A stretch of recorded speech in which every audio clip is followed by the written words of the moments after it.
Welcome back, guys, to another episode here on the Oshay Vlogcast channel. I am your host, Oshay Duke Jackson. Now, the white man really was holding our stream back. I had pressed the start button, and he held it back. He held us back, brother. He didn't want us talking about this stuff, brother, so he was holding us back. But anyways, glad to see you guys. I know we had almost 34 people waiting in the chat. Thank you for coming in, like the video. For those of you who are going to be watching the restream, thank you for coming on as well. Tonight we have, I usually have the Sunday Rumble, and then the Monday is kind of a continuation on certain weeks. And the brother that we have tonight is no stranger to this channel. He is a legendary YouTuber in the political world, but now he has stamped his place in Black YouTube. So he's one of the few political YouTubers that are known in both sectors. So he's known over here in the Negro community and also in the political community. This is a part two. What are we going to do with all these sellouts, which was yesterday called What Are We Going to Do with All These Coons? And I have the Anthony Brian Logan YouTube channel. He's known as the bully in these parts of YouTube. We welcome him. What's going on, ABL? Everything's good, man. Glad to be here. I have a lot to say. I know it's going to go a lot of different directions, and I'm ready. I got a lot to say, so I'm happy to be here. Okay. Anthony, just let me, I'll always ask our guests. I mean, obviously you're doing very well on YouTube. You have over 200,000 subscribers and growing. I always ask people, what brought you into the political part of YouTube, and then what got you over into what is known as Black YouTube? Well, I mean, as far as the political stuff, I feel like I've always been kind of political, but not really. And I felt like being on YouTube would add a different voice that I was not seeing enough of. You had some Black conservatives when I first started, which was like in 2015, but I felt like it wasn't enough. And I knew I'd be able to make an impact because of my personality. I'm a different kind of person. And also because of my background, I have a background in search engine optimization, graphic design, and all of that. So I knew I'd be able to make a mark and be successful at it. So it just made sense for me to be right here and express my viewpoint. And as far as being on the Black side of YouTube, before I came into YouTube, what I did mostly was the graphic design. About 80 to 90% of my clients are Black. So I've been dealing with Black people in business and these kind of ways for a very long time, having these conversations since I've been like in high school, and I'm 34 now. So this ain't nothing new to me. This is what I've been doing for a very long time. It just kind of was a natural thing to happen. And then also growing up, I lived in, up until I was about 14, I lived in all Black areas, but I would also move around, in the summertime, go back to West Virginia. It's 95% white state. Roanoke, kind of similar, but I lived in Black areas. So you able to have the experience of living in a Black area and then at the same time being surrounded by white people. And everywhere you go outside of that particular neighborhood is whites.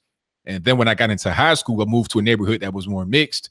So I'm comfortable wherever I'm at, just being myself. So it's easy for me to just transition between the Black side of things, white side of things, a mixed type of crowd. Whatever it is, I'm pretty comfortable. So that's how I'm able to do what I'm doing right now.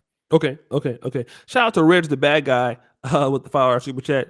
He says, Hotep, thank you again for the donation. Let me ask you this. Yesterday, Information Man did I thought a really good job as the lead of. You call him Misinformation Man. But I think he did a strong job as a lead up. He is polarizing in his own way, just as you are. You had some differences of opinions, and obviously I think the show would have been a lot better. Obviously, you had to go to a concert and so that kind of stalled some things, but you had some things that you wanted to address that you felt like were a little bit that were not talked about or that you disagree with. So I want to give you the chance to do that today. Well, I don't really remember exactly what he was saying last time. I remember some of it and some of the things that I disagreed with. I think the main thing was his focus on Black conservatives. He tried to say at the end of his talk that, well, I talk about Black liberals too. I hear that a lot. That's a common thing that I would hear all throughout my life. You would have 45 minutes of somebody talking about Black conservatives in a bad way. And then for 5 minutes, they say, oh, well, liberals are bad too. You're trying to do that to make yourself seem not as biased as you are. If you're going to talk about things that hurt the Black community, don't just have it be, just this whole diatribe against one side and pretend like you're not biased against that side. I'm gonna let you know straight from the jump. I don't like what's happening with Black liberalism in America. I'll tell you that from the beginning. I'm not going to try to say, oh, well, both sides. Nah, it's the Black liberalism that's hurting us because the majority of us, vote for that particular side of the aisle and we don't get anything back. We're not going to get anything back, because if you got 95% of your vote going to a particular party with no agenda, with no actual need, with no action, with no requests, with no demands, you're not going to get anything. Closed mouths don't get fed. Mm-hmm. The illegal immigrants coming over here, they're coming over here with demands. They're coming over here with requests. They're coming over here with an actual plan of action. So if they vote for the Democrats, they're going to get things in return. They're trying to get DACA. They're trying to get amnesty. They're trying to get all that. They're trying to fight against the wall, so they're able to just walk across on their own free will. We don't do that, which is why this whole idea of liberalism needs to be attacked directly. I'm not going to ride the fence and say, oh, both sides. Nah, it's one side, really. I'm trying to get people to come over to this side, or at least think for themselves and be more independent. So that was my main beef with what he was saying. And a lot of things that he was saying in general just were wrong factually. And he wasn't really listening a lot of times when I was talking about affirmative action and things like that. Mm-hmm. He wasn't really paying any attention. So that was my main thing. That's why I call them misinformation. I'm not trying to say mis as in misses. I'm just trying to say misinformation as in you're not telling the truth. So that was my main thing with information, man. How much of percentage of the truth that you think he wasn't? I mean, percentage. How far was he off in your opinion? I say he was mostly pretty much all the way off, because 100% off. Close to it. I'm not going to say all the way, but close. A good strong 70-80%. I say about that, because the thing is, with information, man, he was saying some things that he probably believes to be true. So I don't think it's necessarily a malicious intent by my man, but he just does not understand all of what he's saying, because just like a prime example with affirmative action, he was saying, well, we take the same test at the end of the day. Okay, you take the same test, but you get a 230-point bonus. I don't know if he knew what I was actually saying.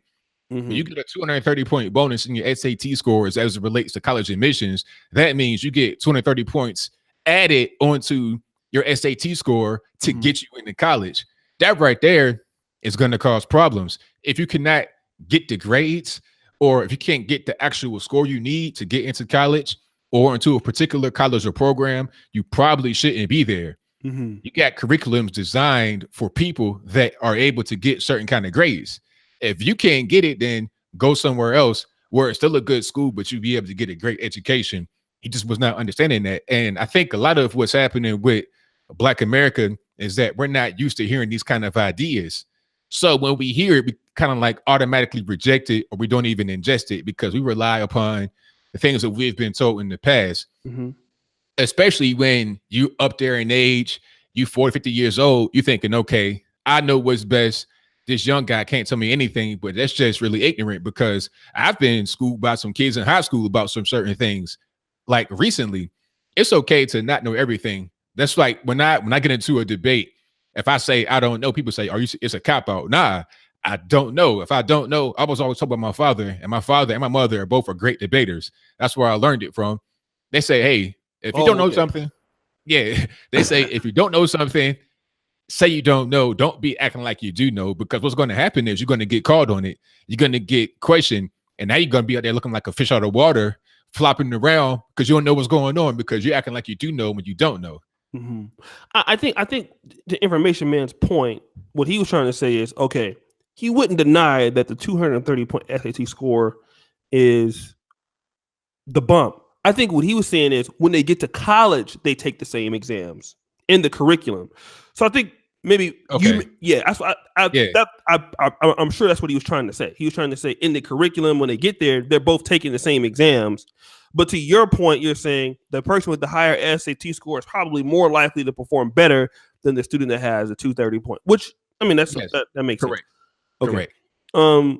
Let's talk about, let me go back to this whole idea that, okay, when we talk about the coons and the sellouts, what you're saying is people that like Information Man or other people, what they really mean, and even let's say George or something like that, what they really mean is they're talking about, although they will probably say, okay, yeah, guys who sell drugs and guys who kill Black people, yeah, they're coons.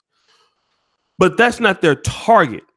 Their target are professional, upperly mobile black people, like you, who have talking points that some would consider to be pro Caucasian American, pro Caucasian American conservative, um, that you're trying to, elevate yourself in American society, and your talking points are not necessarily like, oh, for the black community. And it's only at this group that seems to be able to do well for themselves, the talented group. These are the people that are called coons because they're not on Team Black America, struggling in the ghetto. I mean, and you have done that too in certain urban areas. You talked about that, but because your life is on an upward trajectory, you are targeted. People like me are targeted. People like Nick Taylor, those people who like Donald Trump and have some kind of conservative, white American conservative values, quote unquote, we are being targeted. And they're not really caring about those low budget people like the Pookies and Ray Rays. Yeah, pretty much. That's what it is. And I think it's more about a mentality, not necessarily where we are in life, because I was getting a lot of the same type of feedback when I ain't had no money, when I was outside walking with no car for a long time, for years, in my late 20s. Okay. I was getting the same kind of comments back then from so-called friends and family. So it's not even about being upwardly mobile or successful or anything like that. It's about your mentality. If your mentality is you are an independent person, you're not owed anything by the white man, you could do things for yourself, pull yourself out by your bootstraps. Oh, that could have triggered right there. You want to say that? If you want to get a bunch of pro-blacks triggered, you go to an event and say, pull yourself up by your bootstraps. That'll get them triggered ASAP. So it's that kind of mentality that really has them on our back, because their whole mentality, or part of it, I'm not going to say the whole mentality, a lot of their mentality is, well, the white man caused this, slavery, real reparations, all this, that, and the third. I'm like, look, man, don't hold your breath for that. You need to be focusing on how you can get yourself together. Take care of your kids. Don't have kids till you're married. Basic things. Now, when I say these things, I get accused of trying to be white, but it's like, that made no sense. If I'm saying things that are actually going to help you, then how was that trying to be white? How is being a civilized person trying to be white? How is taking care of your kids trying to be white? How is not going to jail for selling drugs, beating up on your girl, shooting your own people? How is that being white? If that's being white, then what's being black? That's what I want to know. If behaving properly and orderly in society is being white, then what's being black? Behaving improperly, being disorderly, being slow intellectually, is that behaving like a black person? I don't think it is, because I'm black and that doesn't define me. So people, I think, that are going to attack us are really the racist ones, and they should be getting that kind of treatment that we get, because they look at black people as inferior and unable to overcome the things that the so-called white man has done in the past. And they won't acknowledge, to a serious extent, the role that we played in our own demise. They'll talk about it a little bit, like I said from the beginning. They'll say that kind of at the end as an addendum. They'll talk for about an hour about the white man and slavery. At the very end, for like 2 minutes, they'll say, well, Africans had a role in it too, where they should be discussing the same level of intensity. Whites, Arabs, blacks should all be equal on that particular thing, if you're going to go all the way back to slavery and blame that. But you spend 90% of the time talking about the white man and 10% talking about everybody else. That's unequal. That's why we get treated the way we do. Okay, ABL, let me ask you this. If I can do this, then I want to talk about the idea of black people being racist, but not right now. What I want to talk about is, you're doing very well. You're young African American conservative. You've opened some doors for yourself. I mean, you've been on, Fox News. I saw you on Tommy Lawrence. What was that for former network she was a part of? The Blaze. The Blaze, yeah. You picked up quite a few subscribers and millions of views. You've been all across the country, doing lectures and things like that. And then some people feel that the successful black people like you should have success guilt. In other words, ABL, because you're doing good and you have found a way out into broader America, into other opportunities. You have these skills. You know how to build websites. I mean, you're a multi-talented person. You're very bright, quick thinker. Why don't you feel bad for those blacks who are failing? And because you admonish some of these black people, when you know what system has put them in that situation, you don't want to acknowledge that. Okay, yeah, you're doing well, but others are doing bad, and you need to be guilty about your success because as a group, we're not all doing like you, but others are still struggling. What will be your response be to that? I mean, the thing about it, like I was saying earlier, I've been struggling myself, not even long ago. And I say when I was was when I got my car. Okay, I didn't have a car between the ages of 28 and 32. No car in Virginia. So it ain't like New York where you can just hop on the train. I'm walking. On this long street called Battlefield Boulevard. Anybody that's out there in Virginia, you know what I'm talking about. I'm walking down the street at like 2:00 in the morning to put $20 to my account so my rent check won't bounce. $800 rent check. So I've been not having no money. I grew up with no money. I had my mother and father, they were married when I was born, but they got divorced. And understand, we came from West Virginia where, everybody's poor. Like a poverty level that the average person in the inner city does not even understand. When we come to like a regular mid-sized city from West Virginia, it's like going to New York City. It's like going to Paris or London. And my hometown of Rand, West Virginia, the per capita income is $14,000 a year. Okay, that's where we came from. That's even lower than Poland. Yeah. It's not a game. People don't understand that. They looking at their city. Oh, I'm so oppressed. I'm so beat down. They coming from New York. New York, you got all this money that's right there, and you want to cry. You got amenities that you take for granted. You can walk to a store. You got police that are right there. In Rand, there's no police. Maybe you got the county police that come in every now and again to do donuts in a church parking lot and leave. It ain't no grocery store. You got Fast Check down the road. I think Fast Check closed. Yeah, 7-Eleven closed. You got to go all the way to town to Charleston for a decent groceries. Like, I come from that type of environment and that kind of mentality. So when people say, oh, because you grew up privileged, I didn't grow up privileged, or because you got money, I just recently got a little bit of money. And my parents had nothing. Now my dad owned some land in West Virginia, but he had a trailer on it, like a single wide type jank. Mm-hmm. So people just have a different kind of idea of me because they don't understand me. They don't know. Mm-hmm. All they know is that I have these points that they attribute to people that are successful and white, not to a black person that probably came from a worse financial situation than they did. See, ABL, so you telling me something we don't know. Let's talk about that. We got to talk about that. See, I'm glad you're telling this. So, so you're 34, right? Yeah. When did me and you meet? Because we've been, I think, out of any other black YouTuber, me and you have done more shows than anybody else black that you know, right? By far. When did what year did me and you meet? In early 2017 or like 2016? I want to say it was 2016. I want to say right around then. Okay, right around 2016. So it's been about 2 years. Yeah. We started collaborating early 2017. We've been doing shows almost 2 years together. So you mean when I met you on YouTube, you were flat broke? Yes. Well, in 2016, I started to do better in 2016. 2015, I got my car in March of 2016. So if you met me in like before that, early 2016 and late 2015, I'm walking. I might have made 25,000 that year if I'm lucky. Okay, but coming to YouTube was what changed everything away from you. Changed. Yeah, coming to YouTube, yes. And then just, because really my plan was, because the thing about it, I got to back up a little bit. Okay. I had a little bit of money before that because I always had my own business, but that just fell off, like I say, in 2012.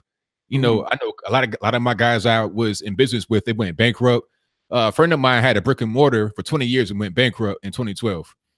Another friend of mine had a brick and mortar, also went bankrupt. This is in the print business. It just kind of collapsed right around that time. That's when I was in. So all of us kind of lost a lot of money at the same time. And it was just bad. I mean, I was seeing guys that would drive around nice cars. I know one guy had like 4 or 5 cars. Next time I saw him, he had his hoopty left, and that was it. So it just got bad. I got to had a whole lot of money before that, but I wasn't as broke as I was like before I really kind of YouTube, like in 2015. 2012 to 2015, it was rough. And I had a family member that was an alcoholic. My father was an alcoholic, tried to commit suicide, had to go save him a bunch of times. So my life was, people just don't understand. They think that, oh, it's my mentality to never, in that particular point in time when I was going through that, to just feel like, oh, it's somebody else's fault. It's the white man's fault. I didn't have that kind of mentality, which is why I'm able to survive and now I'm able to thrive. Some of these people that are kind of weaker mentally might want to ice themselves during that particular point in time and just been done with it. But that's why I speak the way I speak, because you can't just be so weak and trying to blame everybody else and not taking accountability. Because when you try to blame everybody else, you're going to be relying upon everybody else. And if they're not there, what are you going to do to push forward your own life? So basically, what we are all finding out, for those people who may say, Anthony Brian Logan has these talking points because he wants to appease an audience that is non-black, or he wants to appease a Trump supporting audience. Nigga, you were broke in 2000. Me and you have a very similar story. Yeah. Because I was out there getting ready to crib walk for the Salvation Army bells, nigga, in 2000. So, you're not talking about what you heard, you're talking about what you know. That's right. I mean, I come from it. I come from it. When I was, I got all kind of stories I could tell you, man, about my family. I had an uncle that was on heroin. Mm-hmm. He died when I was like 6. I remember that. I'll never forget it. My favorite uncle, he died. He had HIV back then. Mm-hmm. A lot of my family members was on drugs. Dad was an alcoholic. He was doing well for himself. He did well for himself as a firefighter, 22 years, but he became an alcoholic later. I seen so much stuff. But all throughout that, I'm able to have this mentality of keep pushing forward. Don't, just fall. Don't be weak-minded mentally. So that's the reason why I come in here. People say, oh, he's so cold. How can you have no heart? Well, if I'm going to be soft like that, I wouldn't be able to be here right now today. Mm-hmm, mm-hmm. Let me kind of get into this. So you worked really hard. You're where you are right now, and you done that by quote unquote what somebody would call picking up your bootstraps. And you came from poverty, you came from nothing. Like, you didn't have a hand. You came from, similar situations in other African Americans. Your message is, hey, if I can do it, then why can't you do it? Is that what you're saying? Absolutely, 100%. Okay. And you feel that a lot of black people who you don't give excuses to, they're going to call you a coon or a sellout because of their value system. Now, let me ask you this. There are successful people I've noticed that, okay, I won't call any names, but I've had people on my panel who are successful, that do well, that do better than both of us combined. And they have the talking points and they defend those who are not doing well. What do you got to say about those people? People who know that, it takes effort to do something, and we're being honest as conservatives, right? Black conservatives. We're telling black people, hey, listen, we got to do this. Nobody can fix it for us. We have to fix it for ourselves. Yeah, it takes hard work. But you have to do it. But there are other groups out there, your Mark Lamont Hills. People who are very talented, very hard. They work very hard to get to where they're at. But their message is the opposite of yours. Why is that? Well, I think a lot of that goes back to what you alluded to earlier, which is this whole thing about black guilt. This the success guilt. It's like, okay, well, I'm doing well, I'm fine. And a lot of them sometimes they grew up in nice 2-parent households with money. And then they may see people that are not in that particular situation, happen to be black, that look like them. They're not doing well. So it's guilt. It's guilt that builds up. So then they come out and say, oh, well, they need help. They need this and they need that. It's because they can't offer them anything else other than, how can I say, a vocal recommendation to get them some help. That's all they can really do. So that's kind of why they do that.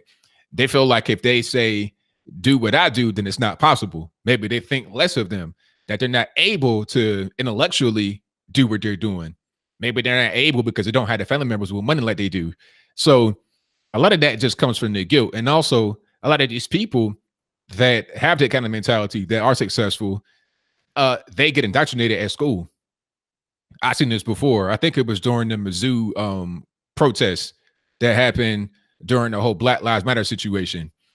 You had this one guy that was a ringleader. Mm-hmm. This dude had a dad that was a rural CEO. Like, he grew up silver spoon 1000%. But now once he gets to college, he wants to become a revolutionary. He's getting told by his teachers about all these this black victimhood story. He's getting told by some of the college people that he's around that come from not so good areas. They're telling him certain things. So now he's like, okay, I am like going to appoint myself king of the Negro on this campus. I am going to make a difference. I am going to be revolutionary. I'll be Malcolm X. I can feel good about myself. I can feel on this. One thing about that. Sometimes these people grew up being told that you're not black enough. Oh, you sound like a white boy. You're not black enough. All this, that, and the third. This is the whole Colin Kaepernick syndrome. Okay, Colin Kaepernick said himself that growing up biracial and being raised by a white family, he always felt left out. He would go to resorts and stuff like that, and no matter how close he would stand to his family, everybody always thought that he didn't belong there. Who was this kid standing next to y'all? You know, is he bothering you? We're gonna call the police, stuff like that. So he never really felt like he belonged to the family. Mm-hmm. And it just created this hole in his heart to where now he's looking for acceptance. Mm-hmm. So now he finds this whole thing with Black Lives Matter. They're kneeling. Oh, now people love him. He's revolutionary. Now he's seen as black, which is something that he always battled throughout his whole life. Am I black? Am I white? What's going on? So take that into consideration as well. These people that say these things, a lot of times they get their hole in their heart where they feel like they're not being black enough and they're not doing enough to help. It's a guilt thing. Let me do this, guys. For those people who are in, we have 471 people watching the show right now. If I can get people to like the video, we'll open it up a little bit tonight. We have Anthony Brian Logan. He is a hell of a guest, hell of a leadoff. You guys know he's probably the most polarizing person on the Rumble. Him or Superstar, but he gives hella leadoff. So do me a favor and like the video. I'll put his link in the description for you to subscribe to this channel. He has like 230,000 subscribers. Yeah, right around that. Yeah. Need to let me borrow some of the things. So get the likes up real quick for me, if we can do so on the video. I really appreciate it. Let me kind of talk to you about this whole idea of the ceiling. Information Man said this yesterday, and I'm sort of in the middle. You know me, I'm more moderate than anything. But he says that, you know, in America, there is a ceiling that you can hit for black people. And that ceiling, you can't go any further than that, because as a whole, it seems that black people are under this particular ceiling, and they can only go so far as the people, because, you know, there's this idea, and the white man keeps holding me back. And I think a lot of people think that, you know, there is some truth to it, not all the truth to it, but obviously with the black race as a whole. Is there a ceiling that black people just cannot hit because that's the way it's been set up, and this is the reason why black people are in their situation that they're in today in America? Nah, ain't no ceiling. The ceiling is really just your personal ability and your mind, your limitations, whatever they may be. That's what a ceiling is. It's all about you as an individual. Ain't no ceiling. Because if it was a ceiling for black people, then why do you have all these people that come over here from other countries in Africa that are black that do very well?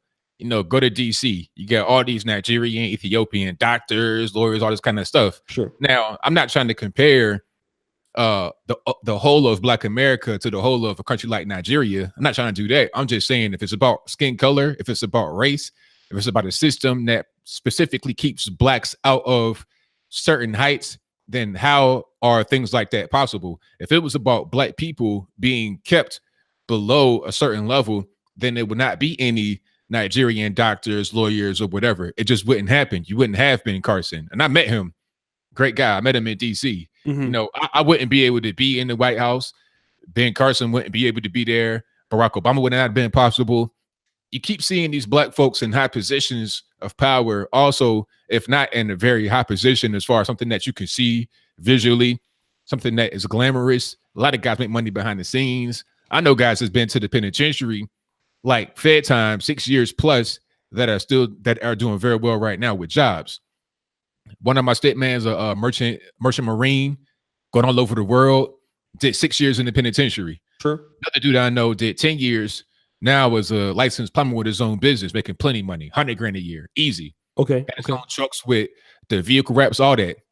I know another guy that's a tow truck driver. I mean, there's so many different ways you can make it in America. Right. The idea of a ceiling isn't this, but they don't want to go further than where they can see. People don't really travel. They stay in their city for their whole life. They stay on one street. They got that type of myopic viewpoint. They can't really visualize anything beyond that. So if anything, the ceiling is about just the person's vision, what their mind can imagine, and what they are willing to do. So let me do this because I want to ask this question. Big J Triple X, he did donate $10. Shout out to brother Big J Triple X. I see some people here in the bill. Let me ask this. Shout out to Big J. He used to didn't like me for a minute, but he's a cool brother. Okay, ABL. How come black conservatives never have solutions, but talking points like those sorry ass pro-blacks? Why black conservatives aren't defending Mia Love from Trump's attacks? Okay, I'll answer the second question first and then go back to the first one. Okay. Now, Mia Love deserves what she got. It is what it is, because you wouldn't sit here and talk about all these things that are anti-conservative or not really embrace conservative values and then wonder why you losing or you came close to losing your particular race in Utah. That's your fault. So why would I defend somebody that deserved to get the attack that Trump said? I don't care if you're conservative or not. That's really irrelevant. And conservative, that's just a label that people could put on themselves. You got guys like, what's my man's name? Bob Corker here in Tennessee. Claims to be conservative. I can't really tell. I'm glad that he's gone. Shout out to Marsha Blackburn for winning and taking his seat that he's vacating because he quit. Because he's a loser. That's what he is. Another one, Jeff Snowflake over there in Arizona. A big mess, a crybaby. There's a lot of guys like that. John McCain, he's dead and everything, but he was not a good person. It's actually kind of good that he's gone, for real. So don't just say, oh, because you're conservative, you got to just defend anybody that's conservative. No, it ain't like that. I'm going to defend conservative principles and ideas, not necessarily individual people that claim to be conservative. And then for the first question about solutions, I mean, we have plenty of solutions. I'm talking about it right now. I just said a bunch of jobs you can get when you come home from the penitentiary. And we got the First Step Act, and we're trying to get more people trained for those particular jobs. This is real legislation that's going to be put into law. It already passed the House. All you got to do is call your senator, your federal senator, and get them to vote for it coming up real soon. That's going to have 4,000 people get released right away from jail because they're going to get retroactive good time applied to their particular sentence. So they'll be able to come home right away. And people are going to get free ID cards when they leave. So this whole thing about voter suppression is going to be killed, because if you go to the penitentiary, you'll be able to get an ID card. So there's no excuse. There's a lot of other things that are in this particular piece of legislation, but there are more things we talk about than just so-called talking points. So I think that answers that question. Okay, let me do this also, guys.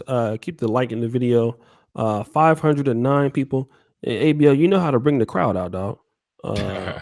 And guys, I'm gonna shout out to brother Cornelius Edwards. I saw his 20-hour super chat. Guys, for those people who watch the Thirst Box, episode 16 will be out tomorrow. I got anybody that so I have the new episode coming out tomorrow. You guys will enjoy it. So thank you guys for watching the Thirst Box on my other channel. Big Dog 33, no welfare equals no hoods. Welfare came first. Thank you so much. AM1 does very well mean controlling any real American infrastructure businesses. ABL, are black folks allowed to move in those levels? Let's be honest. Okay, now I think his point is, okay, ABL, yeah, you can do so far, like own a plumbing business, doctor, lawyer. Okay, that's cool, but are you really going to be able to controlling massive things in real American wealth in this country? I think that's what he's talking about. What do you have to say about that? Controlling what though? Like, what does it really mean? I don't understand the question. I think what he's getting at is okay. Yeah, the 100 grand situation's here, and the $200,000 there is fine, right? But are you going to be able to do? Are there going to be black people in the 1% elite doing huge things? And for the most part, you're not going to see black people doing that because they don't want the country doesn't want black people running things like that in this country. I mean, that's kind of a weird question. 1% elite. I mean, Like that's just mass about people. media, TV stations, stuff like that. I mean, it's all about how much. It's all about what you were able to do as an individual. Like, are you going to be able to generate that kind of revenue from a business and then put it into something? You got guys like Bob Johnson. He had BET, and I think he did. He have the Charlotte Hornets. I think he sold it to Michael Jordan, but the man still has plenty of money. He's still a billionaire by any measurement. You got Oprah, who's right up there. Mhm. So I don't know. I think Oprah has a network called OWN, if I'm not mistaken, or at least she has some kind of big stake in it. But that's kind of like just vain. That's vanity right there. How much money you got, what TV station do you have? That's just vain. It doesn't even really matter at the end of the day, And if you want to have stuff like that, then just go out and do it. Go out and get it. What's preventing you from being able to own a TV station, or radio station, stuff like that? So I really just don't understand that question. It just seems kind of vain to me. We should focus on just trying to do whatever we're doing the best we can, and then partner with others and make it be bigger. That's really what it boils down to. Because once you get into big business like that, it ain't just about one person. You're talking about shareholders, okay? Right. And these shareholders, you may see a guy like Mark Zuckerberg in there, but Mark Zuckerberg is almost close to being able to get voted out of Facebook, almost, because he's about 56% ownership. So if there's some kind of takeover or something like that, he could be in jeopardy. Just because you see a guy like Mark Zuckerberg at the top does not really mean anything. Papa John, okay, the company named after him voted him out. That's true. Yeah. They took this man off the pizza boxes. So don't get caught up in the vanity, man. It ain't about that. It's about what you're able to do for yourself, your family, and do it to the best of your ability. Okay, I think that's yes. It's Tony Maceo. If you don't own the company, you can be the boss. Shout out to Monte the Great. Here's something for the collection print rev. Gilbert Nyman, thank you. ABL Grand percent. Women Brown $1. Thank you so much, Mr. Grammar. ABL versus Info Man boxing match at ATL 2019. Let's do it.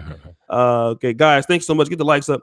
Let me kind of get back to this whole idea of black people. You said like that black people can be racist. You let's talk about that. You made a statement about black people being racist against other groups. I forgot in what context you were using it. Can you rephrase that for me? Well, I don't really know what this particular situation was when I was talking, but as far as black folks being racist towards other groups, I mean, that's 100% possible, because here's the thing. Anybody can be racist. It don't matter what color you are.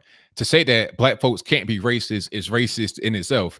Now, I keep hearing this meta definition that comes from nowhere. As a matter of fact, it may come from somewhere, probably some white liberal in the university, that says you can't be racist if you're a black person because you don't have any power.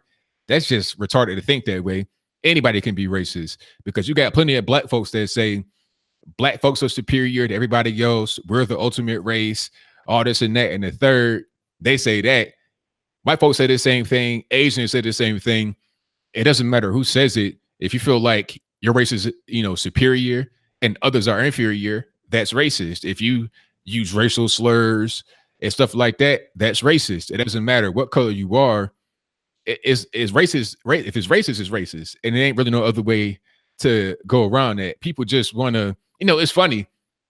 You got black folks that want to talk about all this black power, blackity black, I'm the best in the world. But then when it comes to things like this, oh, we don't have any power. We're so weak. We can't defend ourselves. We can't be racist. Which one is it? Are you the almighty? Are you God in person? Are you the ultimate man? Or are you just some weak child that can't take care of himself or determine his own path in life? Which one is it? That's what I want to know. So as far as being racist, anybody can be that. It doesn't really matter what particular color you are. It sounds like a show that we should should do. I know that John Paul, who used to moderate on this channel, he says that black people have black privilege in America.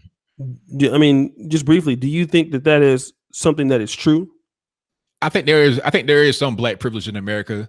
I think so. I think it's just we have benefits in society that are given to us that we don't quite understand, or we just take for granted. You know, we can say pretty much whatever we want. Just like here's a prime example of black privilege.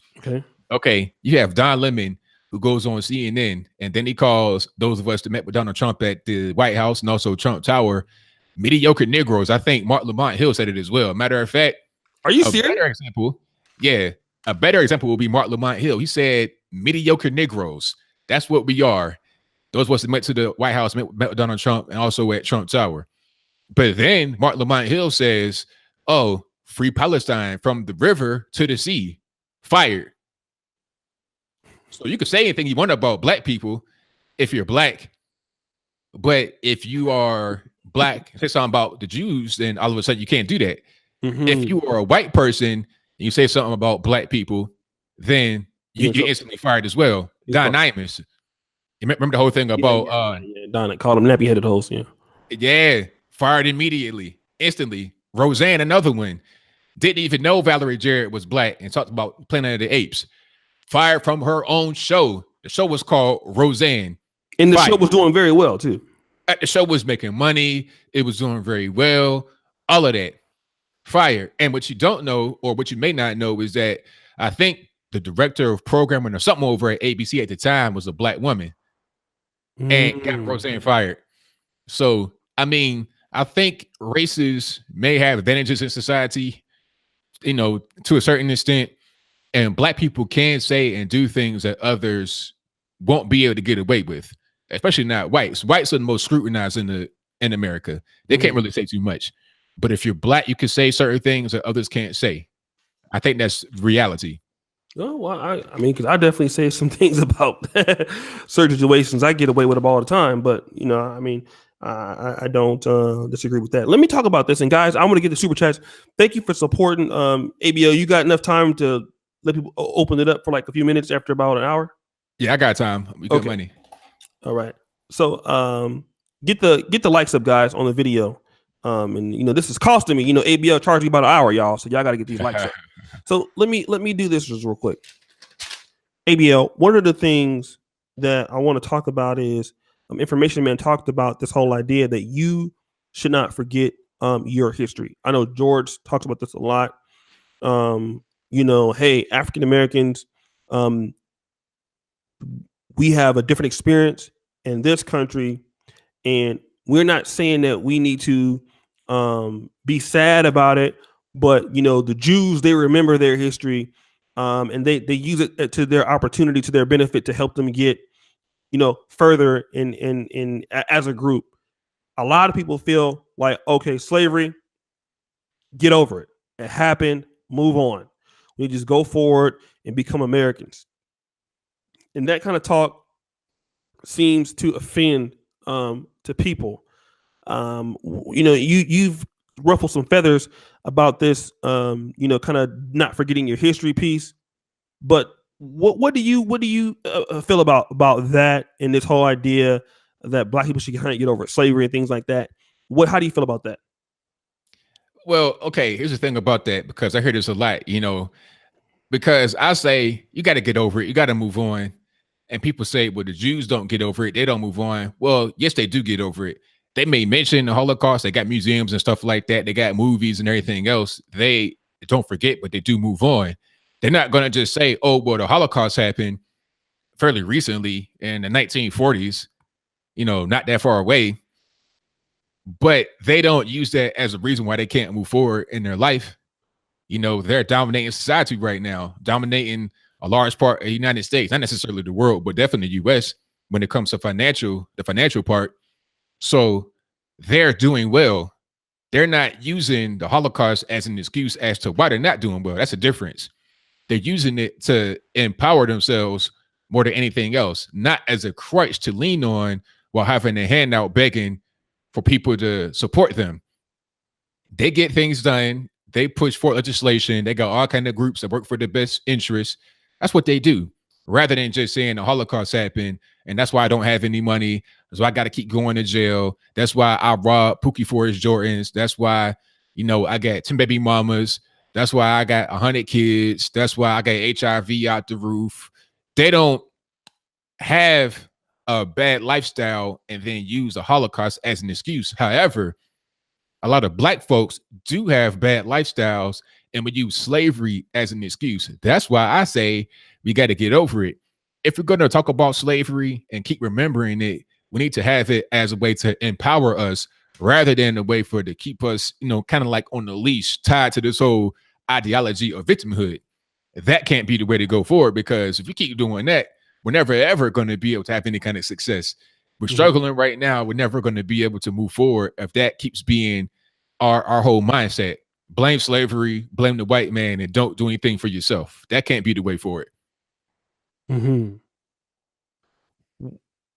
people are going to say, I know this is, pretty common, but hey, African Americans are in their conditions partly because of what white people have done to blacks. This could be said about blacks all around the world, Brazil and other places. Hey, ABL, look around the world. Blacks are underperforming everywhere where whites are at for whatever reason. This is not a coincidence, So how can you say that these things? And this is what some of the pro-black, talking points in their communities that they're trying to point out. Like, hey, we're not trying to say, specifically not to do anything on, sit there and just beg all day, but hey, you got to look at what it is. White people need to pay back black people for what they have done. Okay, so reparations, that seems to be the thing. I mean, my thing is, okay, what are you really going to do with the money? First of all, let's be clear. A lot of African nations have a big majority of their actual budget as aid from European Western countries. Countries that weren't even involved with any kind of slave trade. If they were involved with slave trade, it was not with that particular country. Okay, so I mean, like, if a big portion of your budget for the country is already aid, what are you going to do with more money if you're already poor and you're starving with a big, like, let's say you have a country like, I don't know, Mozambique, Kenya, or something like that. Probably Mozambique. That'd probably be a better example. If they have like 20 to 30% of their actual budget as aid from foreign countries, what is 50% going to do if they're living in third world conditions right now? That's not going to help. You got to be able to develop the people inside the country. You can't just be, having your hand out begging for money. Because even if the Jews do get aid from the United States and Israel, they do things with the actual money. They produce things in Israel. They are able to take care of themselves in Israel. They don't necessarily need all this outside interference to come in and do for them what they should be doing for themselves. Also over here, they start businesses. A lot of them become lawyers. They become medical doctors and things like that. They're not always saying, white man, you got to help me do this, this, and this, and this, and this. Okay. And furthermore, we see what's happening right now with the Chinese. They're coming in there giving so-called grants, loans, all that. Yet, it's just going to be another way for these countries to get into some kind of slavery from China. But people try to fight me on it and say, oh, you know what you're talking about? It's a good thing. People like that have that kind of mentality, what are you really going to do? What is money going to help? Money ain't going to fix that kind of mentality. So it really doesn't make any sense. Furthermore, like I said from the beginning, it ain't just a white man that was involved with slavery. Africans and Arabs were all equally involved with it. If it were not for the African, you would have had no slavery over in the New World. The white man put up to the shore of Africa, West Africa, on a trade ship, not in a battleship. It wasn't like he went to the interior of Africa and conquer Africans and put them on the boat. All he did was pull up to the shore and pick up the slaves that were already right there in the castle that he built for the purpose of being able to trade goods. The Africans would go into the interior of the continent where they could survive because they had the proper immune system, raid villages, and then bring them to the shore to get stuff like cannonballs, mirrors, guns, alcohol, etc. Okay, that's what happened. So if you want to talk about getting money from the white man, why not from the black man, and why not from the Sandman? How about that? I think we just want to get money from the white man because they are the most successful out of all the particular slave traders. And we think that they're weak and they're soft, so we can get money from them. We ain't going to the former Ottoman Empire talking about, hey, King Abdullah, let me get some money. Psh, please, you get 1,000 lashes and you get sent into the penitentiary. You will never get found again. But the white man may be a little bit more generous. So that's why I think we keep going to this person to get money, but it ain't really no good, in my opinion. Okay, let me do this real quick. Guys, I know people are here. If you're talking shit, I'm gonna just start timing you out, right? Like, listen, this is if you're in here, your emotional time out. All right. So do me a favor. If you want to support the show, you want to ask a question, I can ask them the question, but it's called super chat. So do me a favor, like the video. 125 people, well, you can like it or dislike it. Do something, do one or the other. So if you like the video, you can like the video. If you don't like the video, dislike the video. I don't give a fuck which one you do, but do one or the other action. And the reason why it is, it helps with the YouTube metrics. At least I think it still does. I'm not sure. Does likes help? Not really, does it? Engagement helps. Engagement. Okay. So we want you to engage with the video by liking and possibly sharing the video. If we can do that, it's, many of you are here. So we can have like 400 people like the video. That would be really, really great. Or dislike the video. Let me just do this real quick. Let me go and ask some people on the super chat, and then we'll open it up pretty soon. For those people who are interested in getting on, I'll bring you on. Let me go ahead and do this. Okay, ABL just deflected my question. Yes or no, ABL? Okay, ABL, read the ISIS papers definition on racism. ABL, would you deny a reparations check? Yeah, I would. You had to think about it, huh? Yeah, I mean, like it ain't gonna come. So it's just like saying, would you deny a ride from a pig with wings? It's like, well, I mean, it's not gonna happen. So nah, because the thing about reparations, it'll come from it'll come from you, it'll come from your account. And then the thing about it is, what's tied to that legally? Are any kind of loopholes? And my main thing is that it'll come from my own money. It don't make no sense. Okay. All right. Let me do this. ABL, Moses Jenkins, thank you so much. Moses Jenkins. ABL, how do you feel about Palestine? Should America continue to support the other people's lands, claims, governments, and military? I mean, the other people's like that's a loaded question, because at the end of the day, ain't no such thing as Palestine, for real, for real. There was a Palestinian mandate back in, what was that, 1920, over by the British. But the place that is Israel right now was not what it is today until the Israelis came from Europe after the war. Before that, it was just a bunch of sand. It wasn't like the way it is today.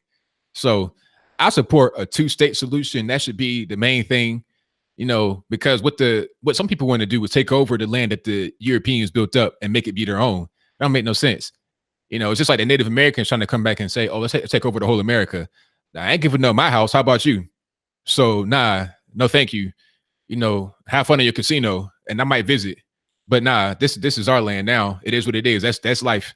So the two-state solution should be the best thing. You can have the West Bank, Gaza, and have that be that.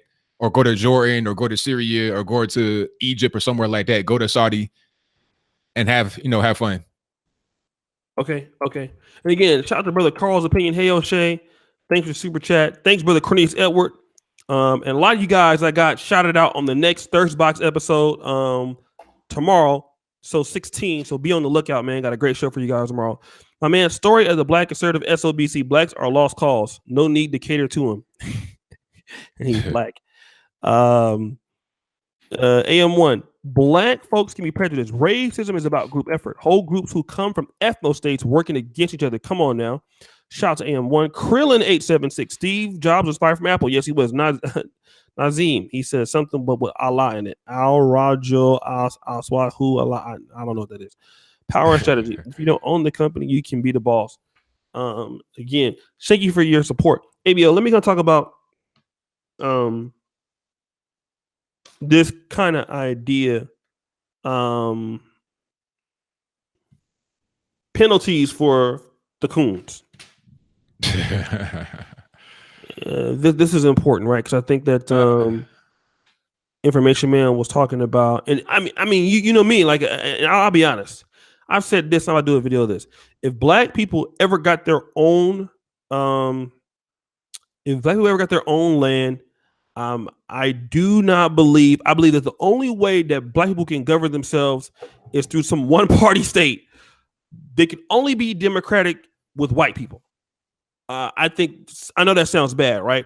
But I think like it would only work under a dictatorship. But that's me, my personal opinions. It's my personal opinions. Knowing African Americans for what I know them for. Not to say that they're bad people or anything, because they're not. But I just think that, you know, well, I guess democracy might be one thing, but there should be some rules to kick people out and banish them from this so-called community. I kept seeing in the chat yesterday, what fucking community? What community can you kick us out of? There is no community. And I kind of want to talk to you about that. You know, there were some people that were saying some harsh things. You know, they should be put in jail, should have their fingers cut off, they should have things done. I mean, these coons, what should happen to people who sell out the community or who talk down on the community, talk down on other blacks? What is their punishment in your opinion? I mean, punishing for just talking bad. Is that what we're talking about? That's like some communist type, you know, that's like, you know, that's like North Korea communist dictatorship type stuff. You know, speak bad about the dear leader, you get sent to the gulag. That's what that is. And it's like, come on, at a certain point, I wouldn't want to live there. Do you want to live in a place where you don't have any kind of freedom at all to do what you say? Like, I don't agree with what the liberals talk about in the black community, but I'm not going to try to, you know, hurt them or do something to them. I'm going to fight their misinformation with real information. That's the way it's supposed to be. That's why I love America, because this is a country where you're able to do that. You're able to have some kind of freedom. You know, go to Saudi Arabia, you get murked in the embassy. Just like my man Jamal Khashoggi. Oh, you want to talk bad about the king? All right. Well, take this razor wire. We're going to cut you up in the embassy while your wife is outside. And we're going to say, we don't know where you went. You left on your own accord. Okay. Wait a minute. Wait. What happened to this guy? Oh, Jamal Khashoggi. You didn't hear about that? No. Okay, just a short story, because I think this kind of goes to what you were talking about. Now, Jamal Khashoggi was a Saudi journalist who lived in the United States for a short period of time. He was never a U.S. citizen, but he lived here working for the Washington Post for a little while. He goes back to Saudi, and they don't like him because he's speaking against Wahhabism and other things. So he goes into self-imposed exile into Turkey.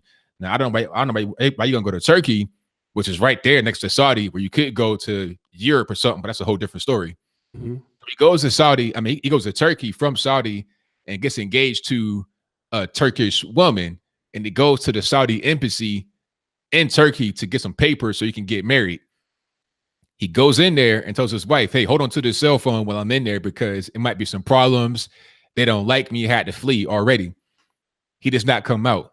Now, it's all kind of things that are going on. Did he get killed in there? Did he get kidnapped? What's going on? Where's his body?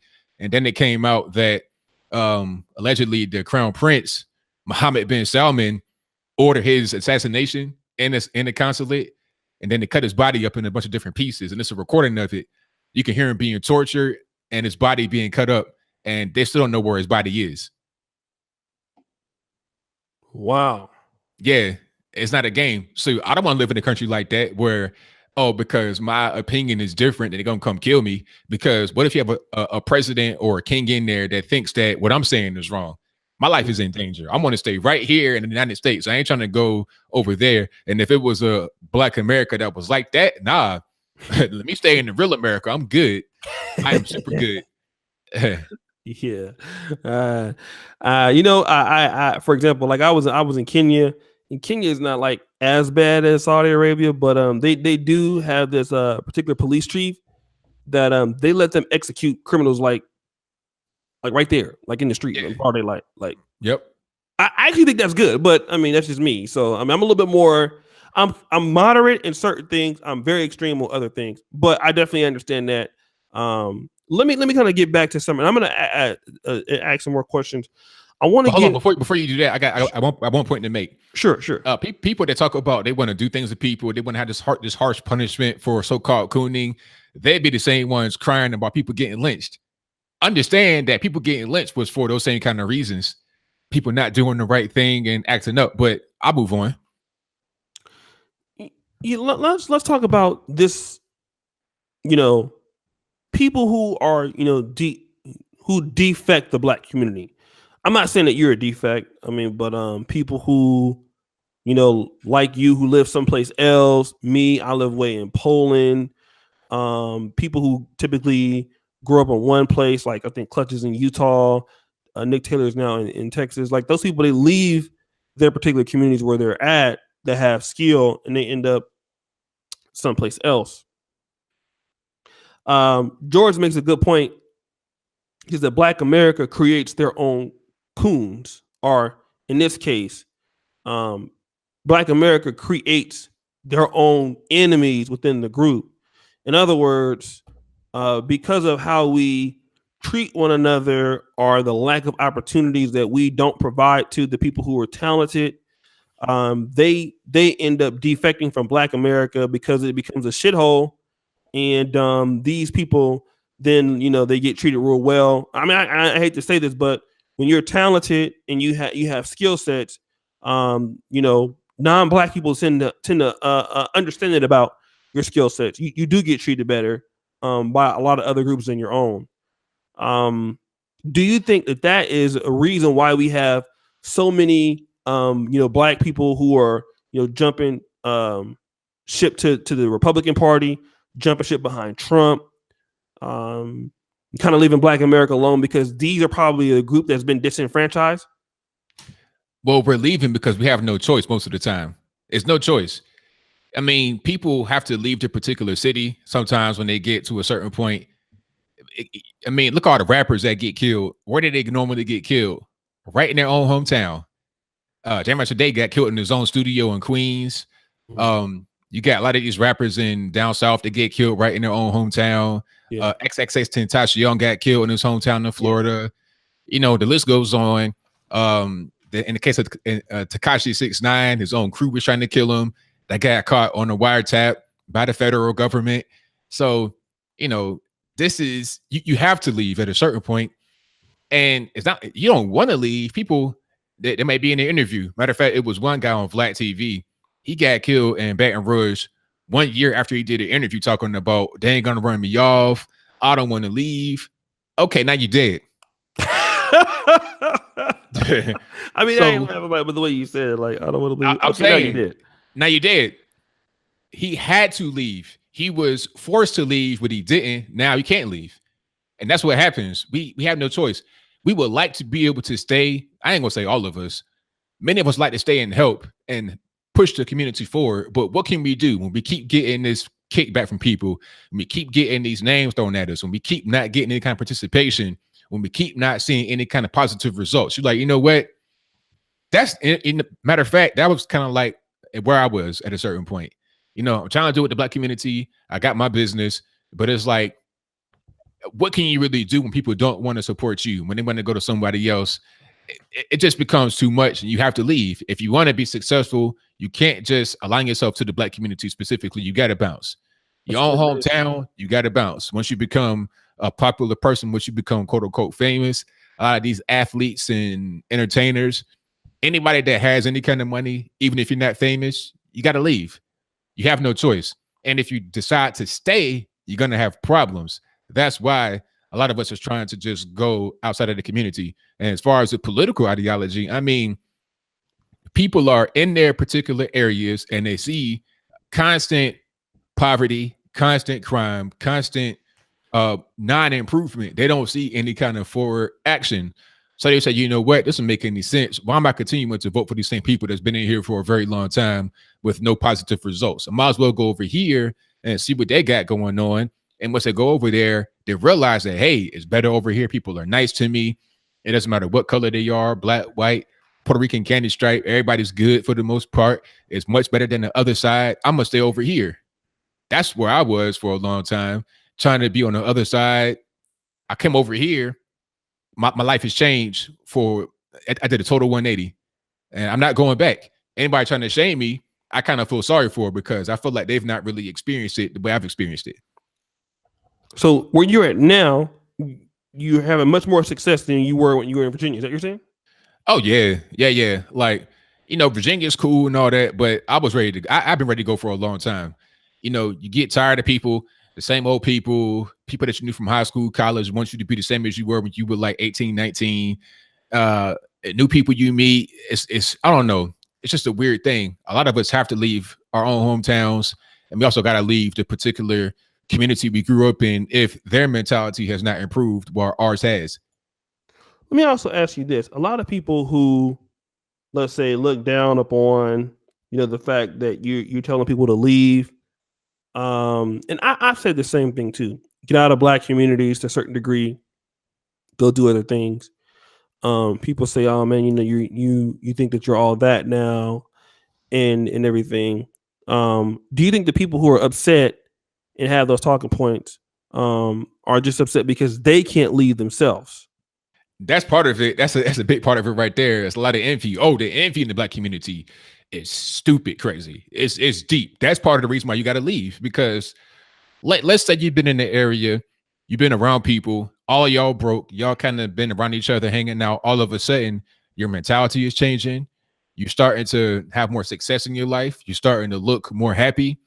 People that are around you are going to become envious of you, and envy is very dangerous. They see you looking like how they want to look, behaving how they want to behave, talking how they want to talk. Mm-hmm. And envy starts to build up. And now they say, they're trying to get closer to you so they can become like you, but you know that you can't be closer to them because that's going to drag you down. So there's distance. And they're like, all right, I can't get closer to them than I want. I, can't really be in the inner circle. So what's left? I'll go ahead and hurt you. I'll kill you, hurt your mama or something like that. That's where the envy comes from. So a lot of the people that want to come out and hate and give death threats to you, it's because they are not where they want to be and you are. It's envy, and envy is very dangerous. Mm-hmm. Let me do this. Let me give out some super chats. 226 people. I don't know if Q Butter is still here. He contacted me last night.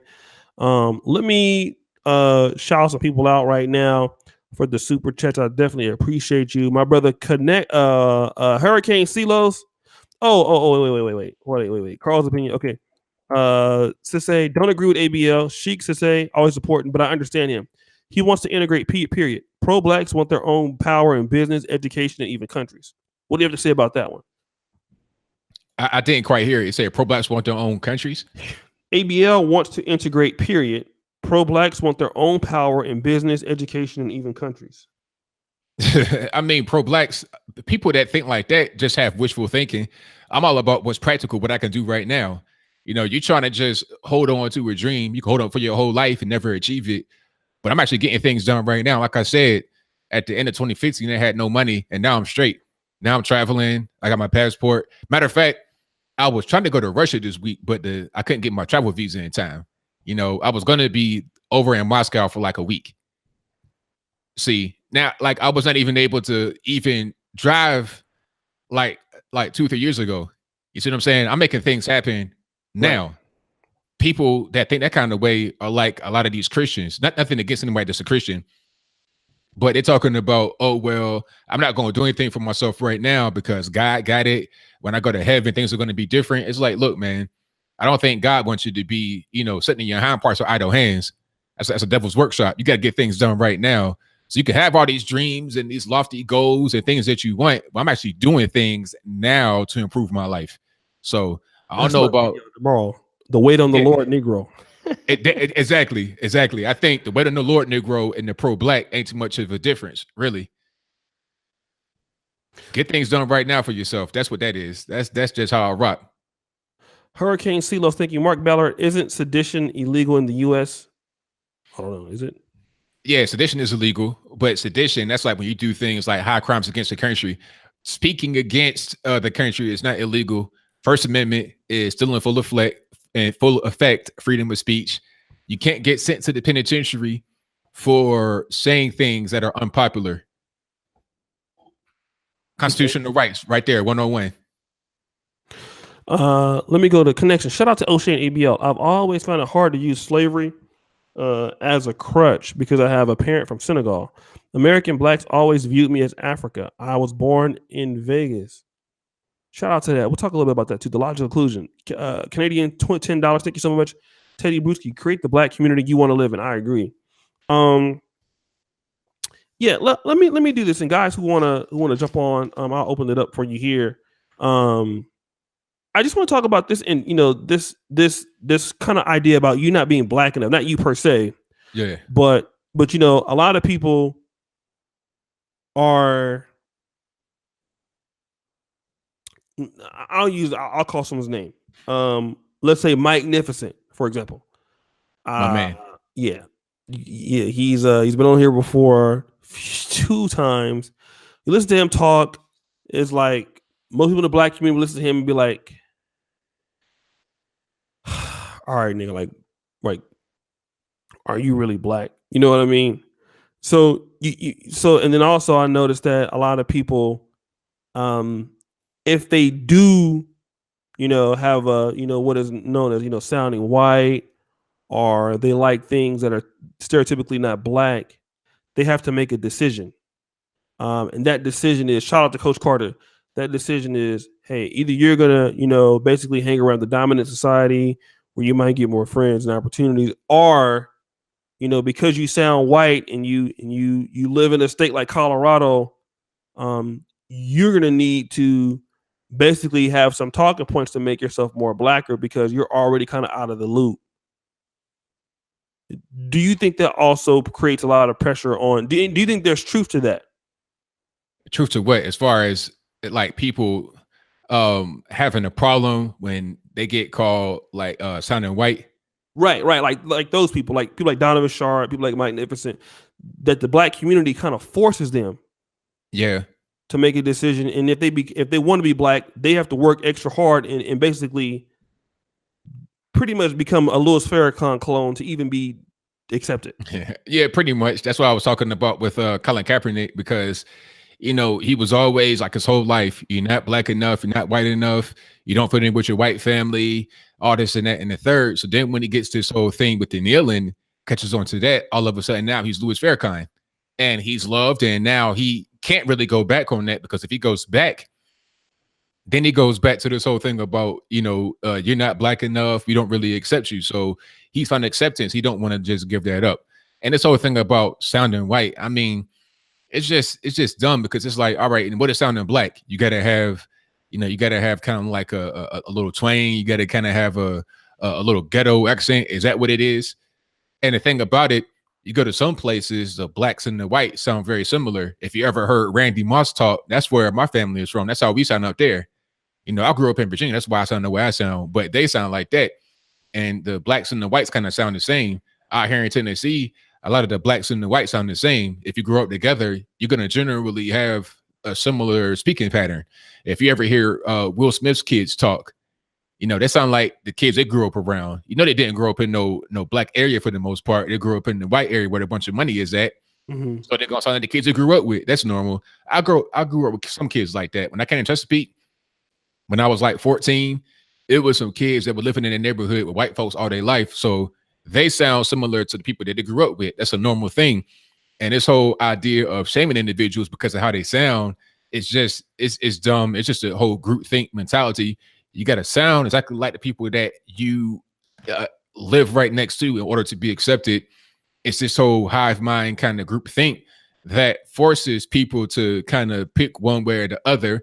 And it's a weird situation. If you pick the side that aligns with the people that are teasing you, a lot of times you got to dumb yourself down to their level. And that's going to hold you back. That's going to put you in the worst situation. The people that are teasing you should be trying to uplift you, especially if you're doing great in school. Like, let's say you got a person that comes from a different area. They're doing great in school. They may sound quote unquote white. And the people that are in the class with them are not doing great. They try to push that person down to their level, to not do good, to not speak quote unquote well. All right. And what ends up happening is they like you push down to the lowest common denominator rather than trying to uplift that person. That person could help everybody out. It's a whole classic crab in the bucket situation. And then people that don't want to abide by that don't allow themselves to get pushed back down into the bucket of crabs, they are forced to leave. Then they get called a sellout, coon, Uncle Tom, or whatever. But it, you had not really much of a choice. The choice that they made to leave was the only positive choice they had to make. The other choice would have been to regress themselves and to just shame their parents who probably raised them to be that way, to be intelligent, and or to have this kind of speaking that is more applicable to the greater society. The thing about it is a lot of us don't leave our communities. So the way we sound, we don't understand that the majority of others can't even understand us. When you go to a job interview, like, yo, what's up, man? Let me get that jank, man. They're like, what? Yeah, man, let me get that jank, man. You know what I'm saying? Like, what? What are you talking about, sir? The pay is $8 an hour. People, they just kind of caught in this weird way of thinking, in this hive mind way of thinking, and it keeps us back. That's an example of black folks holding themselves back, while at the same time they say it's the white man doing it. It don't make no sense to me. Okay, so let me ask you this then. Black people are holding themselves back. Are white people holding black people back at all? Any percentage? Well, I will say this. I think that the white people, if there's any white people that are holding black folks back, it'd be the white people that we want to hold us back. It'd be the white folks that we accept into our lives that hold us back. And what I mean by that is people that we vote for. All right. Mm-hmm. A prime example is in Michigan. You had, I think that was the Senate race between John James and there was a white lady. I forget her name. The white lady is a Democrat, old white lady, like almost 70 years old, something right around that. And this is a Democrat, the white lady. The Republican was a black man by the name of John James. Now, John James did very well in the race. He had like, I want to say 48% of the vote, right around that. Okay. Did very well, but not quite enough to beat the white woman. But he lost because of Wayne County, Detroit, of course. Yeah. Good Flint, Grand Rapids, the black areas. Right. So you could have a Republican in there, a guy that's black, that has your best interests at heart, but you choose to vote for this white woman. Detroit, bad place to live, losing population, just not really good. Flint, the water crisis is still going on. And Democrats have been in that particular state running it at the senator level, governor level for a long time. Why not try to do something else? Mm-hmm. So if there's anybody that's white that's oppressing us, it's us that's voting for them. It's us that allow them into our lives. It's us that choose to live up under them. And a lot of times you have people that are black that are fully supported by those that don't have our best interests at heart. Okay. The First Step Act, I talked about that yesterday. The First Step Act is to get prison reform passed through the United States. And it's going to help a lot of black folks, white folks, everybody. It's going to help all Americans. The First Step Act passed the House, but do you know that a lot of black liberals voted against it? Maxine Waters, I think Cory, what's the man's name in New York? I forget his last name. Cory Booker. I don't know if he voted against it, but he wrote a letter that was against it. A lot of black people.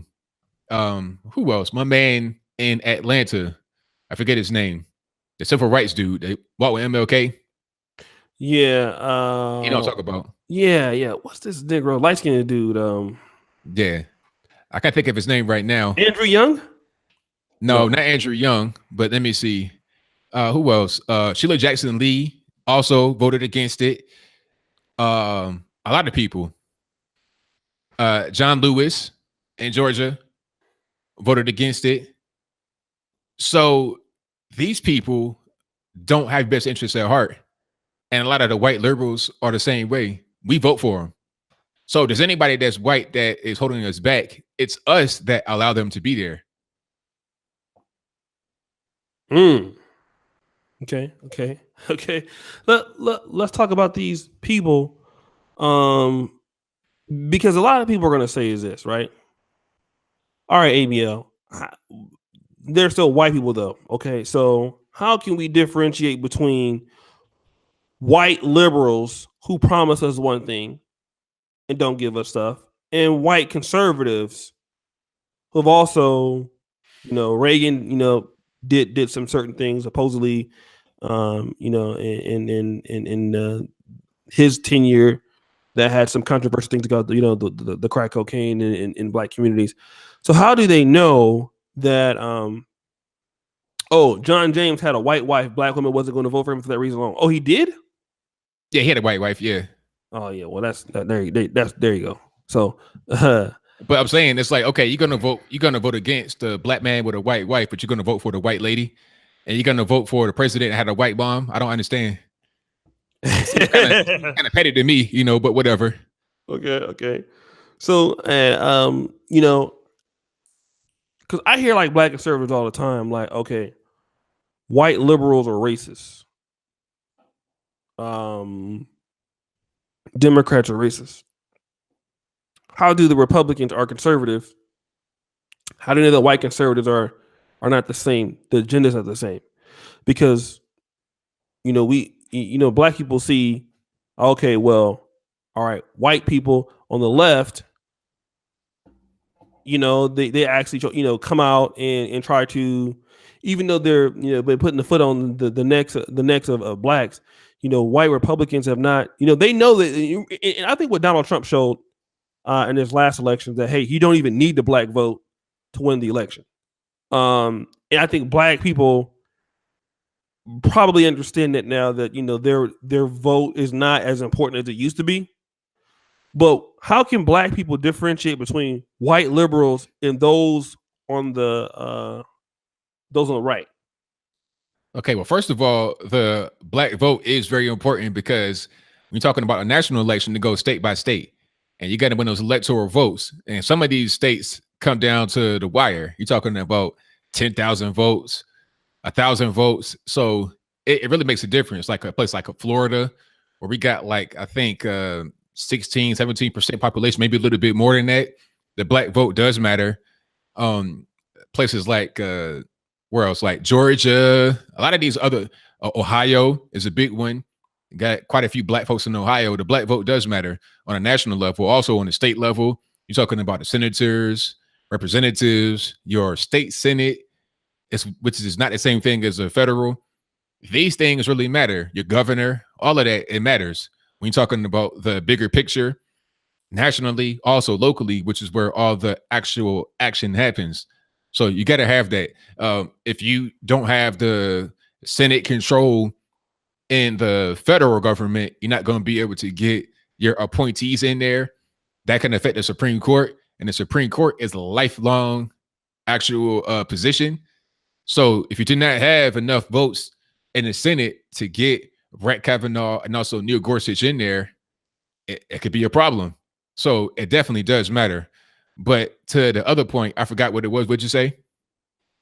No, I forgot. But I think, hold on, we're talking about the elections. Oh, and Trump. I think I pretty much answered it. Trump not needing.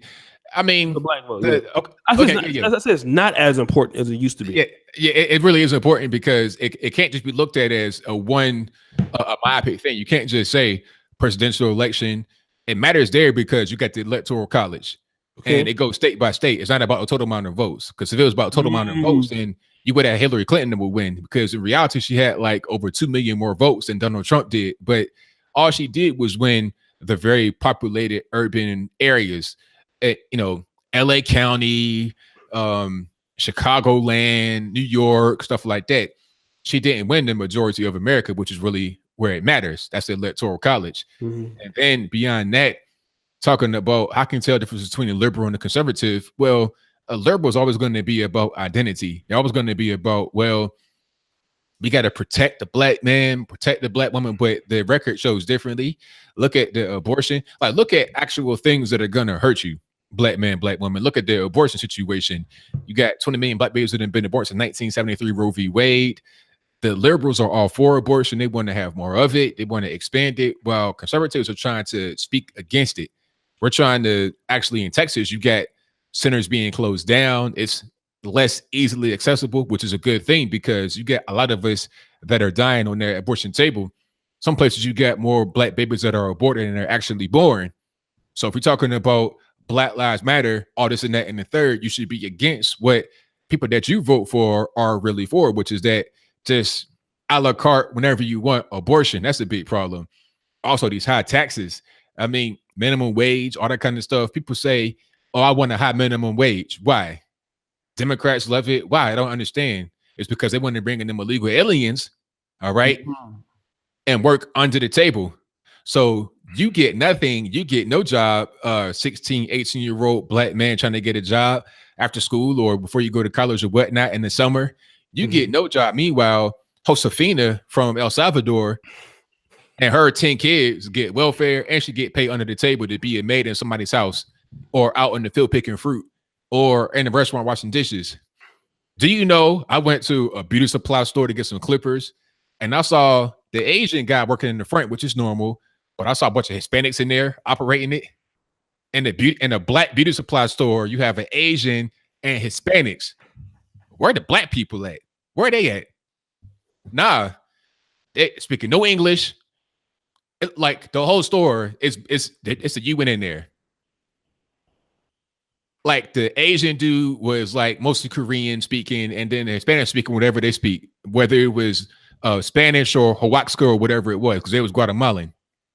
So how did you know they were from Guatemala?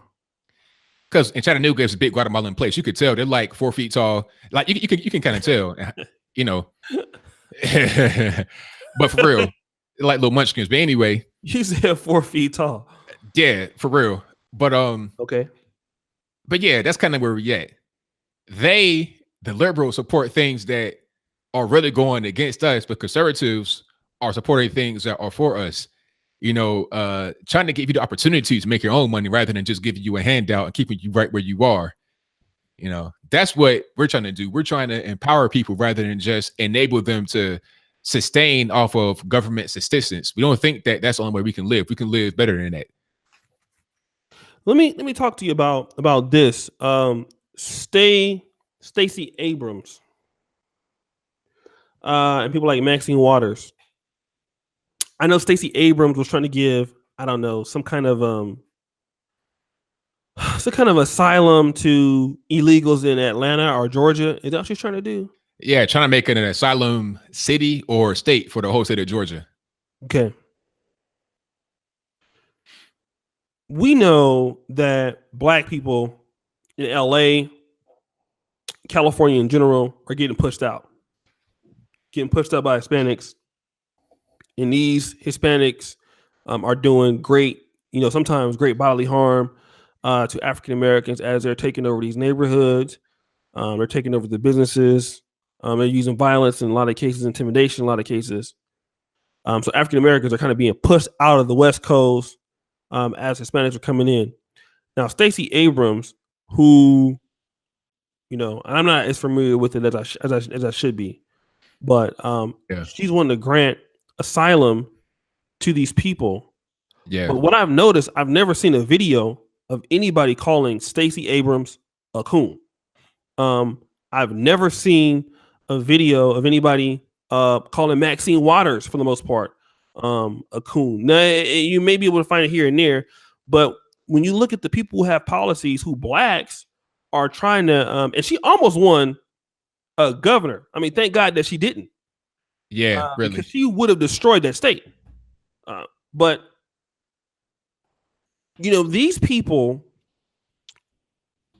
won't call Stacey Abrams out. They won't call Maxine Waters out.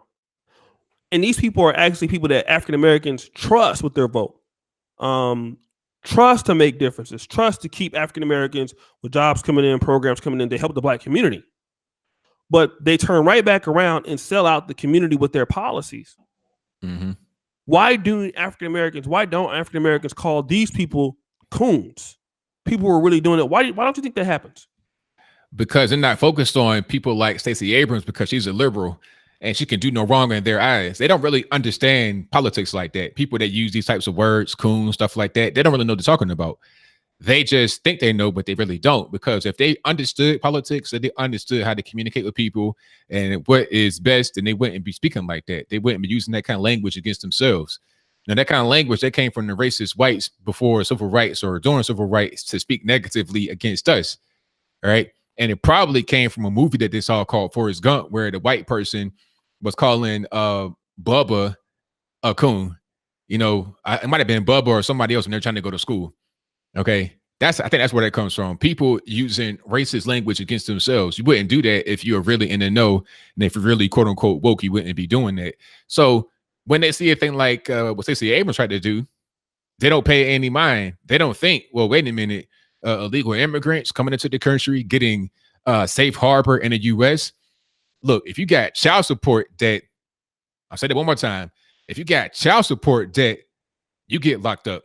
Child support, but you come into the country illegally, no passport, no visa, no green card, no nothing, and it's all right. They ain't gonna send you to jail. They were talking about releasing people that are currently in jail due to violating the immigration policy. What? Meanwhile, you got guys that are in the penitentiary for an extended period of time getting raped and all that on child support. Okay, where's their release? Guys is in jail for weed. You got guys smoke weed on the corner, or they got an open bottle in front of their house. They get locked up, especially in New York. It's really bad in New York. They get sent to the penitentiary, but you can be in here with MA and all kind of stuff like that, and you just get sent right back to the penitentiary. I mean, you get sent out of the penitentiary, and you get sent into the community to do more crime. Because let's be clear, it ain't just what Barack Obama said, the so-called fruit pickers and bag makers that are coming here illegally. You also got a lot of people that are coming over here to commit crime, like MA, Sinaloa, the Mexican Mafia. What else? The Latin Kings. That's big, especially in Atlanta. Mm-hmm. That's a big time dope spot right there because it's very central to all of what's happening in the South. You know, it ain't that far from Tennessee. It ain't that far from West Virginia, North Carolina, Virginia, Florida, Mississippi, Alabama, Texas, Louisiana. All that is right there in that central area. So this is a really big spot for dope. New York ain't that far. So when you say you want to have safe harbor for these people, what you're really saying is you don't really care about trying to do anything for Black people in Atlanta, which is 70% of the population. You don't really care about American citizens. You're all about other people trying to give them benefits over us, which ain't the American way at all. Let's do this. So we got 661. I won't hold you. Somebody said MS13. Do me a favor and get the likes up on the video. I see some good to see Larry Wilson. He's in the bill. I ain't seen him in a minute. Get the likes up, brothers. Do me a favor and subscribe to ABL. Shout out to a few people. Carl, Coach Carter, thank you for the $4.99 super chat, bro. I appreciate your truth secret $5. Carl's opinion: white conservatives will not give you stuff, only the opportunity to get your own stuff. Okay, I definitely agree with that. Carl's opinion. Do you guys think that more Black men voted for Trump than actually admitted to the exit posters for fear of being called names? What do you think about that? Say it one more time about the exit polls. Yeah, do you think that white man, hold on. Do you guys think that more Black men voted for Trump than actually admitted to the exit posters for fear of being called names? Oh, yeah, absolutely. 100%. Absolutely. I mean, matter of fact, I think this point can almost be proven, not with 100% certainty, but kind of close to it. Because when I went to Turning Point USA's event in DC recently, we had a lot of guest speakers that were there, and they were talking about the so-called ghost vote. And this ghost vote is the amount of people that voted but didn't say who they voted for in the exit poll. It was like 10 to 15%. And what they were finding is that people who voted for, well, hold on, let me kind of back up a little bit. A lot of the polls that predicted certain victories in a Democrat's favor came back wrong because the poll numbers that they had from calling people was wrong. People that wanted to vote for the Democrats proudly admitted it. But people that wanted to vote for the conservatives, not so much. So they were looking at the numbers and they say, well, we got mostly Democrats that said they were going to vote, so that's who's going to win. But it might not be in that because a lot of people simply didn't say if they voted Republican because they were too afraid to come out and say it. So there's a lot of black folks that vote Republican that you would never know. People have messaged me personally. For years, I've been getting messages. One time, I never forget, I'll tell the story a lot about during the actual inauguration time. One guy messaged me and said, "Hey, I have a personal invite from the administration to come to the inauguration, but I'm afraid to go because I don't want my girl to be tripping. I don't want my mom to be tripping, this, that, and the third." There's a lot of guys like that are out there. And I'm starting to see it more and more. People are coming out, so to speak. You know, that's why we got this whole thing called Blexit, because people are starting to just leave and they're doing it publicly to show that it's okay for others to do it as well. Because it's a big taboo. I mean, imagine if you got a family that's like all in your business at Thanksgiving dinner, they're talking about, oh, you wearing that Trump hat, all this, that, and the third. If you see the comments in the chat, a lot of that comes from people's mamas and their aunties that don't understand how to handle themselves emotionally.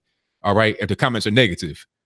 So people don't want to have that kind of kickback from their friends and family. And that's why they just kind of stay on the low and in the cut about their particular political affiliation. If they're a conservative, if they're a liberal, they'll tell you to the cows come home. If they're conservative, not so much, keep it on the low, won't tell nobody, but they'll vote for the conservative when they get in that booth by themselves. Mm-hmm. Let me do this real quick. Larry Wilson, as long as money is involved, the government will either find a way to tax it or look the other way. Good to be back and great show as always. Shout out to Uncle Larry out of Florida, out the Florida area. Let me ask you this, man. You know, just personal question. You know, when you wear your "Make America Great Again" hat, for the holidays, what does your family say to you? Now, I don't wear it in the holidays. Like, I don't wear it at the table or nothing like that. I don't do that because I feel like when you are at Thanksgiving, Christmas, stuff like that, it shouldn't be anything about politics spoken, because it can become kind of weird. So I don't do it there with them. You don't troll them, okay? Does your family know about? You know, I mean, obviously you know about your YouTube channel. What has your family's take been to your success on YouTube and your political ideologies and stuff like that? Everybody been cool for the most part. You know, at first my parents were kind of like iffy about it, but we had a conversation or a few conversations, and after that, it was all good. I think the main thing that anybody that's out there, if you're listening to me, you gotta stand your ground. You know, don't allow them to try to dictate whatever you got going on. Just stand your ground. That's the main thing. If you're an adult, if you're still in high school or whatever, and you got your parents that kind of upset at you, I say just wait until you get a little bit older and you're able to kind of step out on your own, because you don't want to have a situation where you get kicked out of the house or something, or it's just weird, you can't leave. You can still be the way you are, but you don't have to necessarily be totally out there with it. Now, if you want to be out there with it, be prepared for some tense moments. But I think at the end of the day, once they are able to accept who you are, it'll kind of just die down from there. You know, a weird comparison, but I think it's an appropriate comparison. People that are gay, when they come out to their friends and family, it's kind of the same situation. You know, they might have somebody that might want to fight them or whatever in their family. But after a certain period of time, it's like, look, love it or hate it, I'm going to be what I am. So what you going to do? That's how you got to carry it. That's how I carried it. And after a few tense conversations, now I get calls from my parents and they're curious about where I'm going. What you got coming up new and exciting? So my mom always say, what's going on new and exciting? Where you going next? She always want to know where I'm going to fly or what I'm going to do for my topics or whatever. Mm-hmm.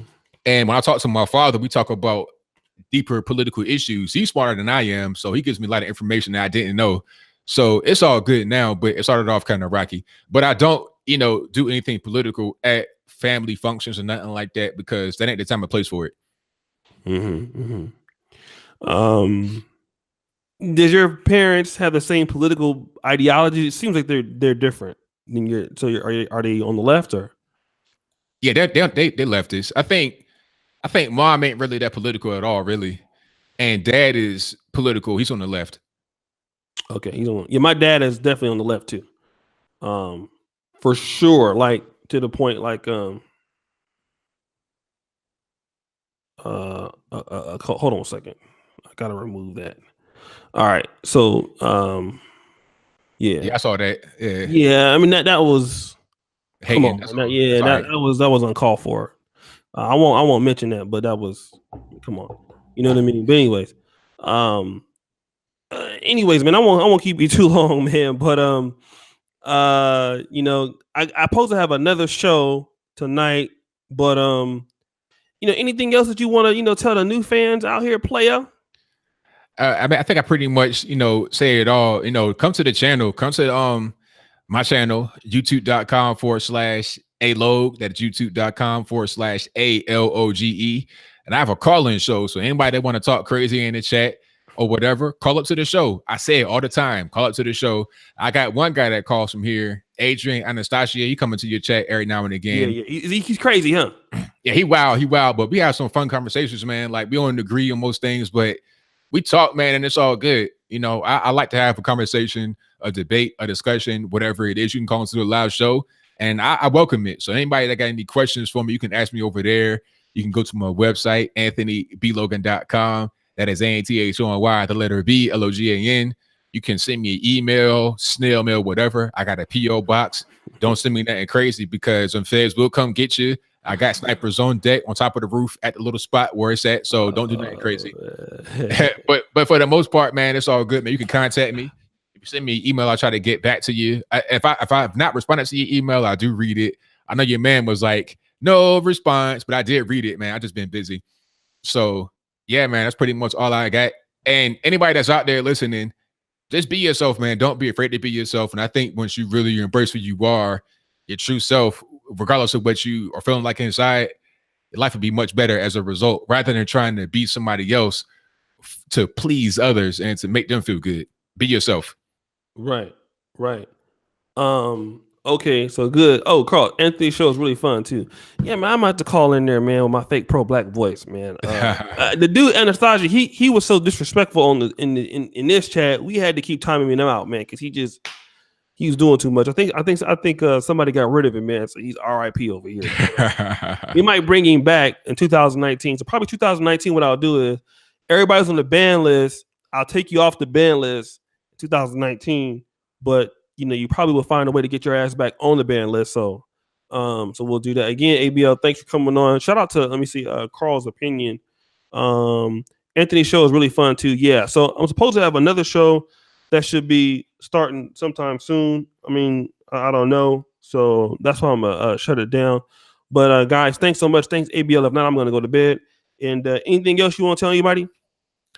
That's all I got, man. Thank y'all for coming out, and keep supporting my man No Shade. Subscribe if you're not subscribed already. Push that red button, make it gray. Click on the bell too, so you get a notification anytime we go live, post a new video, whatever it is. Y'all be safe. Have a good night. And go watch the Thirst Box episode 15. ABL, he be hating on the Thirst Box. Yeah, no response. Hey, I'm telling you niggas right now, the Thirst Box is the future of Black YouTube. I'm just letting you know. Right now, it's kind of just, it's not really picking up that kind of steam, but just I'm telling you, the Thirst Box is the truth. And I'm writing the Negrocratic Party comic. I was talking to ABL about it. This Negrocratic Party comic and my new show called Hate Speech that's going to be on this channel. Those shows are going to turn NegroTube around. So shout out to the Thirst Box. Everybody, again, if you go over there and you hashtag your name, shout me out Thirst Box, hashtag shout me out Thirst Box. I will give you a shout out on episode 17. Okay. So if you go over there, it's called my Oshay Duke Jackson main channel. Go to Oshay Duke Jackson and you'll see Thirst Box episode 15. It's called like I'm So Thirsty and I Can't Stop. So, and if you want to watch all the other ones, it's on a playlist. All right. So I think Anthony Brian Logan made it on episode 12. If I'm not mistaken. Yeah, he made it on there. All right. So guys, peace out. Thanks again, Anthony, and see you guys later. Peace.